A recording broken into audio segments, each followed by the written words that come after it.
Hello, I'm Chris Morelli, and I chose to discuss parenting styles from Chapter 3 of Psychology in Everyday Life. And my stance on it is that there should be a mix of authoritarian and permissive, not neglectful. That one is not good.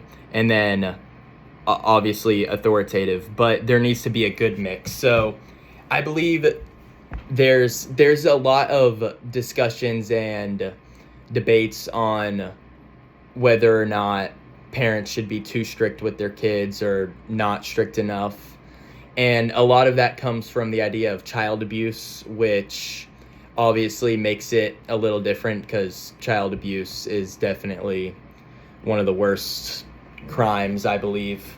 But I think there is a line to where parents should be strict enough to their kids to where they are creating a sense of respect, to where they teach the kids that respect is needed and that kids aren't as smart as they think they are. What happens a lot with kids is that they think they're wise. So that's where I think the authoritative part comes in as being very important with strict rules, although a lot of people can argue that, yeah, they're just kids, you need to go easy on them. As a kid, I was spanked plenty of times, and most people say that being spanked and harsh punishments as a child can stain their future.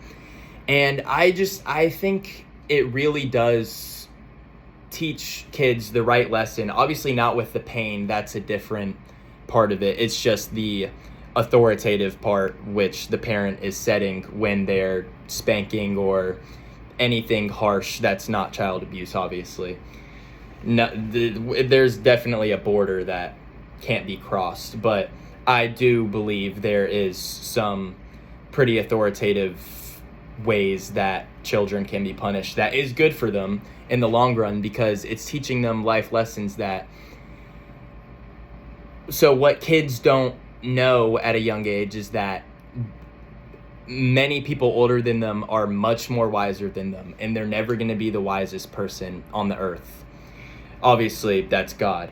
So that also ties into it, to where you're teaching your kid how to become smarter throughout life by knowing that they're not as smart and wise as they might think they are.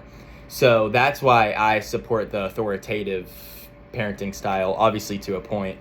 And then the permissive style is obviously, I don't agree with. I mean, at times, I think it's nice for, parents to be a little permissive, where the point of a little mix. Like, they can't be authoritative all the time. They need to show some love to their children, show them that they love them. But yeah, that was definitely the most interesting topic in this chapter for me, was the idea of the four main parenting styles.